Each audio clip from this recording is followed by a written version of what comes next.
Ok, on continue. Prévision des euros CCINP et on fait l'exercice 65.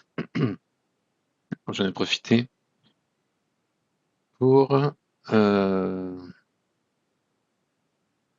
du coup récupérer les rapports du jury, un peu sur cette partie-là.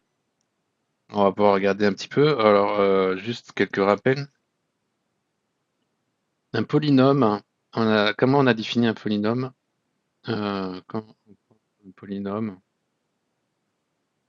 étant un corps indéterminé x, on avait défini ça comme étant des suites, alors, support fini.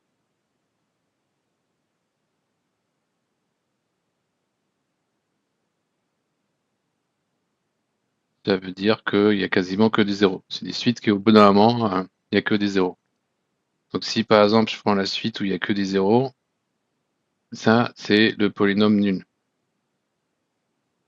Si je prends la suite où il y a un élément au début et après que des zéros, avec A0 différent de 0, ça c'est le polynôme constant. Alors si après je prends la suite A0, A1, KAD, et après c'est que des zéros, avec AD différent de 0, voilà mon polynôme, c'est la somme des AK x puissance k, k varie de 0 jusqu'à d, et on dit que d c'est le degré de p. Le degré polynôme constant c'est 0, et par convention le degré du polynôme nul, donc de ce polynôme ici, c'est moins l'infini. Ok, donc quand on écrit ça, x, le grand X c'est une indéterminée, et par contre on peut pas dire, par exemple, qu'on va évaluer quand x égale quelque chose. Alors, ce qu'il y a de polynôme, qui donc ça, et il y a la fonction polynomiale.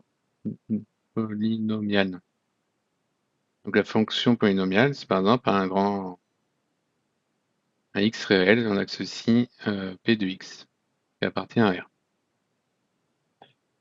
Alors sur R et C, c'est en fait on va avoir la même chose, mais si par exemple on était sur Z sur 2n, et qu'on prend le polynôme x2 plus x et le polynôme q égale 0, eh ben, les fonctions polynômes, et là maintenant je prends un p de x égale x2 plus x, c'est égal à quoi? Ben, si x égale 0, ça fait 0. Si x égale 1, si x égale 1, ça fait 1 plus 1, ça fait 2, ça fait 0. Donc ça fait 0 dans z modulo de z. Et q de x, ça fait 0 aussi. Donc les fonctions polynomiales sont les mêmes, mais ce n'est pas les mêmes polynômes. Donc ça, c'est la petite subtilité, à ne pas confondre polynôme et fonction polynomiale. Donc ça, voilà pour un rappel un peu rappel rapide des polynômes. Et donc du coup, c'est là-dessus où faut faire attention un peu au niveau du vocabulaire. Donc c'est ce qu'ils disent, hein. Problème courant de vocabulaire. Alors pourquoi est-ce que là, quand je dis A2 plus 3A plus I3, un polynôme annulateur de 1? Ben non, ça marche pas.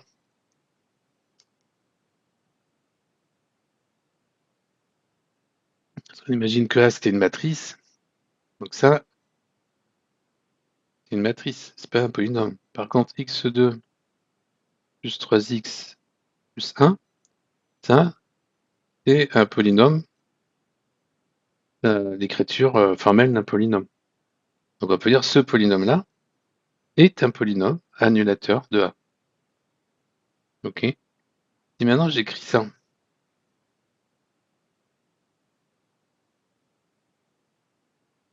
Et ça, ça marche pas non plus.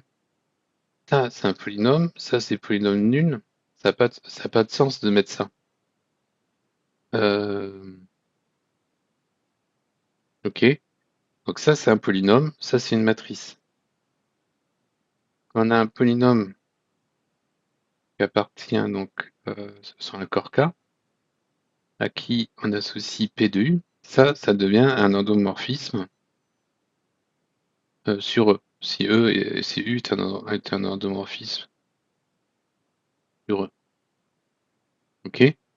Donc un polynôme annulateur, il faut faire attention quand on le manipule.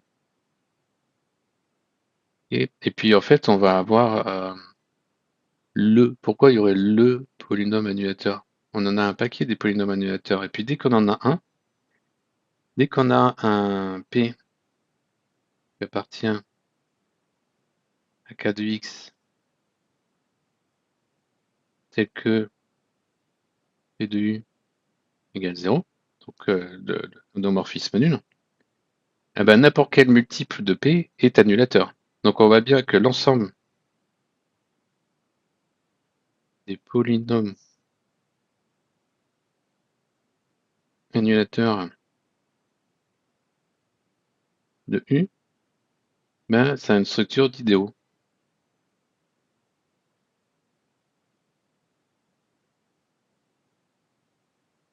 Ça va être, alors on va être, il existe,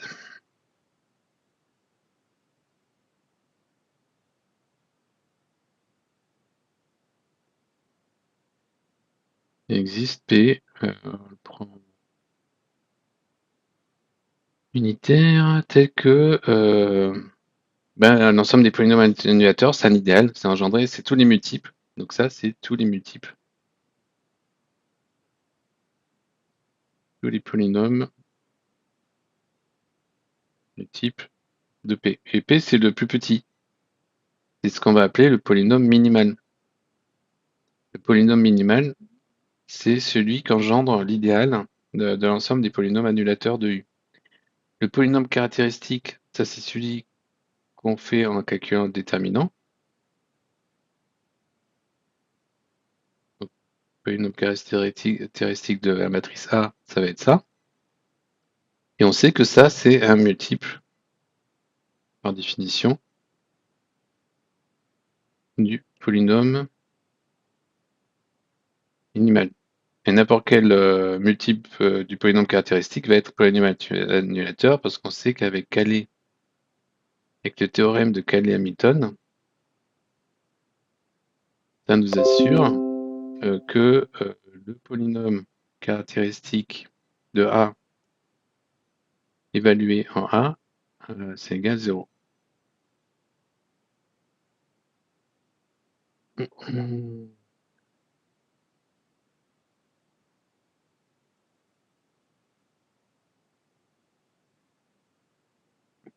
Ok, donc c'est le polynôme caractéristique et un polynôme annulateur de A. Le polynôme caractéristique de A est un polynôme annulateur de A, donc du coup, tout multiple du polynôme caractéristique est polynôme annulateur de A. Donc voilà. Qu'après, des confusions sur les polynômes d'endomorphisme. Alors oui, alors ça c'est un peu dommage quand même. Mais là, quand on prend un polynôme donné que lui associe un endomorphisme, qui est donc enfin, un polynôme d'endomorphisme, là, c'est d'ailleurs ce qu'on va avoir ici, c'est que le produit, donc ça c'est un morphisme, entre là on a le produit et là on a la composition. Donc ça, les U carré, c'est évidemment pas U de X au carré. C'est U rond U. C'est exactement ce qu'on va faire dans cet exercice-là. On va montrer qu'on a un morphisme multiplicatif et que la loi, quand on multiplie les polynômes, on va avoir la loi sur l'espace d'arrivée qui est la composition. Ok. Ensuite, Alors, ça a aussi un polynôme. Quand on a un polynôme annulateur, ben, les racines du polynôme annulateur peuvent être beaucoup plus importantes que les racines du polynôme caractéristique. Donc les racines de P sont exactement les valeurs propres de U, c'est faux. Mais on a une inclusion. On sait que l'ensemble des racines d'un polynôme annulateur, eh ben, ça contient les valeurs propres, puisque le polynôme caractéristique est un polynôme annulateur, et que ses racines, c'est les valeurs propres. OK? Bon, après, on a évidemment la multiplicité.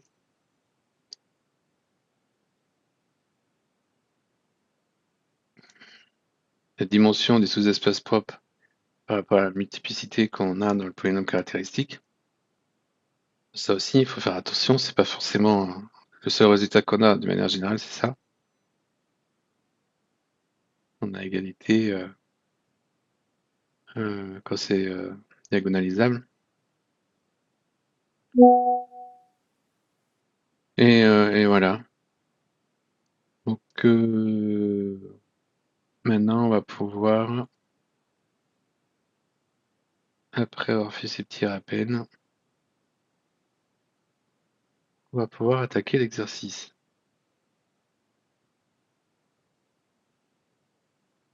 Alors,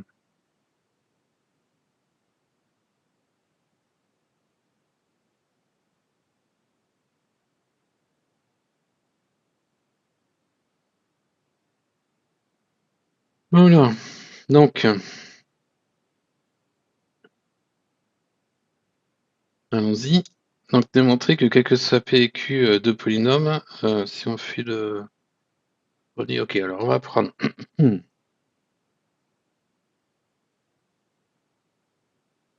A, P et Q. Ouais, on va écrire A, P et Q de polynômes sur le corps K.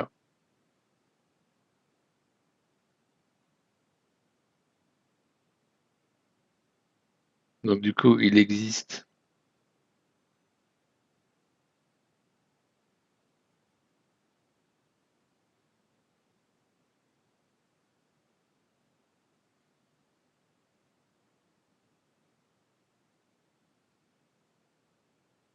des suites à support fini, telles que P de grand X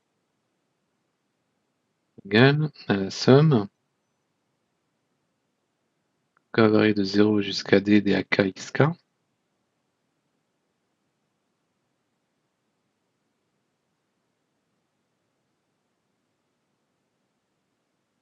Bon, alors, si de cas trivial où un des deux polynômes est nul, c'est évident. Donc on va supposer que c'est non nul, donc du coup on peut écrire ça et le degré appartient à n. Quand on enlève le cas des polynômes pour qu'on puisse écrire ça correctement et du sens. Des bk x puissance k. Avec des primes, c'est le degré de p prime. Ok, donc si on veut faire le produit, alors le polynôme produit de x.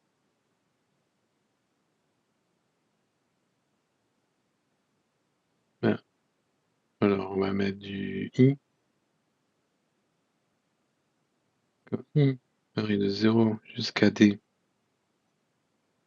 la somme quand j varie de 0 jusqu'à d', des ai xi, bj, xj. Ça nous fait une double somme.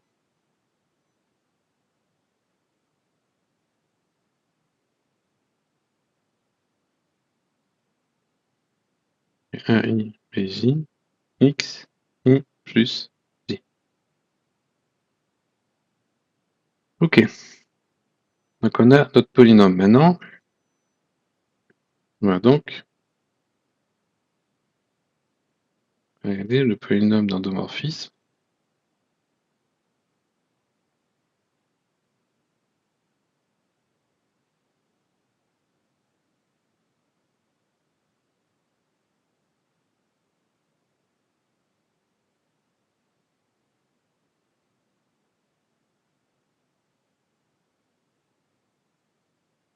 Ok, donc ça,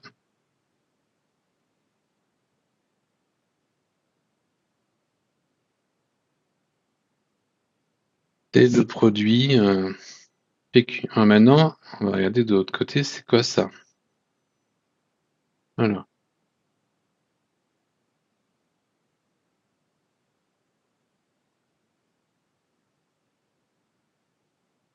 donc le produit quand I varie de 0 jusqu'à D, et AI, AI,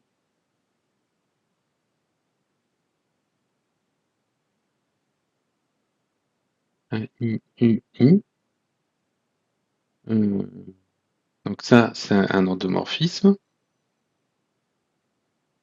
Bon,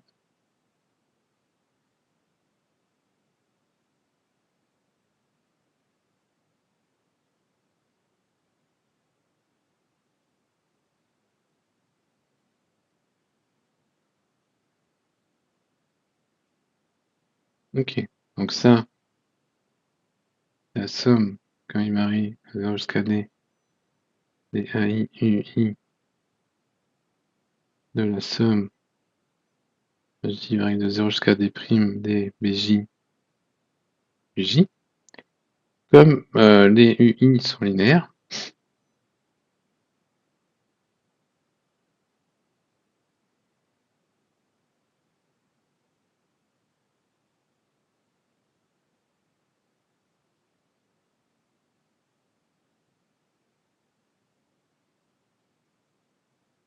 comme ça,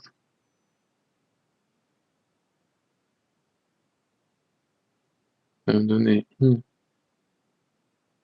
0 jusqu'à D, D à I, somme des J varie de 0 jusqu'à D', D, BJ, UI,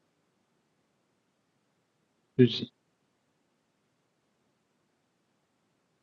Ce qui me fait la somme des I,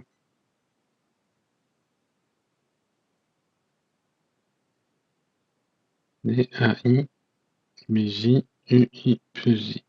Ça, ben, c'est la même chose, d'où le résultat.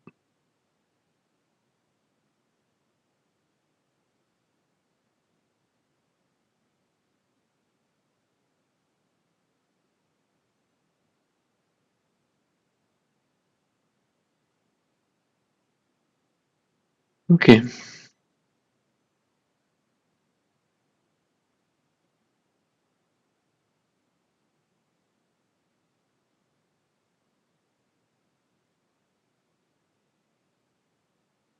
alors maintenant, deuxièmement, démontrer.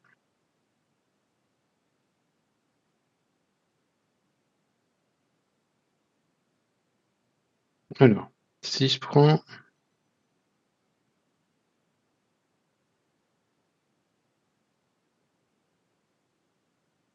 PQ de polynôme, U c'est de jouer un endomorphisme d'un espace vectoriel E sur le corps K, donc P du rond U de U égale à PQ de U d'après la question 1. Ça, c'est QP de U, puisque le produit des polynômes, c'est commutatif. Et c'est, encore une fois, avec la question 1, U de U rond P de U.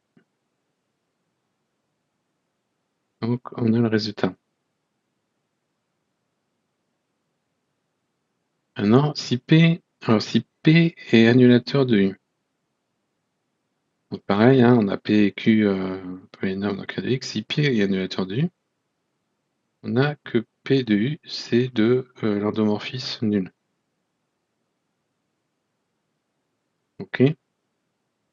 Mais dans ce cas-là, avec mon polynôme K, ben, PK de U, et on peut même mettre, si on veut, c'est pas la peine, mais on peut même utiliser ce qu'il y a avant. C'est P de QP de U, c'est Q P de U, P de U c'est 0, donc Q pour le... Ah non, je dis n'importe quoi là.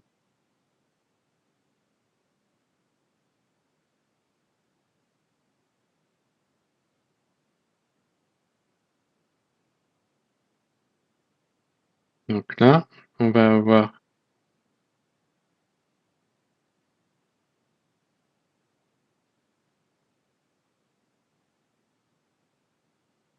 on a donc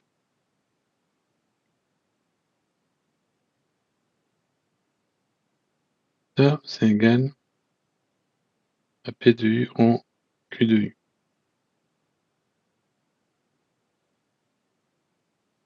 Et comme P de U c'est annulateur, ça c'est 0. Donc 0 en 0, c'est 0. Donc PQ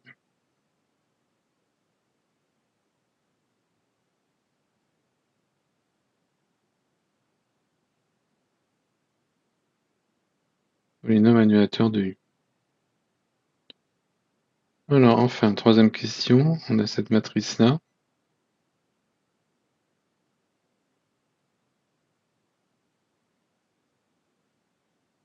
Écrire le polynôme caractéristique de A. Donc il faut faire la dérivée, enfin la dérivée, le déterminant x plus 1, moins 2, 1, moins 1. Donc ça fait x plus 1 facteur de x moins 2, 2, et x2, 2 plus 2, ça fait x, x moins 1. Alors, les racines du polynôme caractéristique, les racines sont 0 et 1. Bon, bah si, il suffit de vérifier que 0 et 1 sont bien racines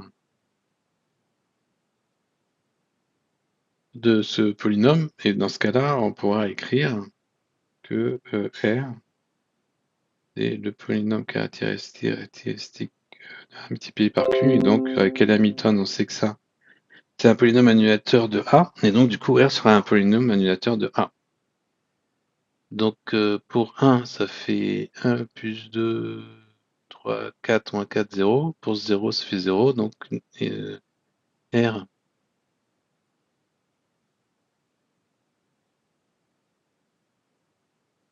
pour racine 0, 1, et donc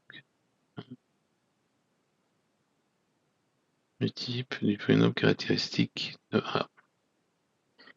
Et comme avec le théorème de Cayley-Hamilton, on sait que le polynôme caractéristique de A, c'est un polynôme annulateur de A. Du coup, R est un polynôme annulateur de A. Et ça termine l'exercice.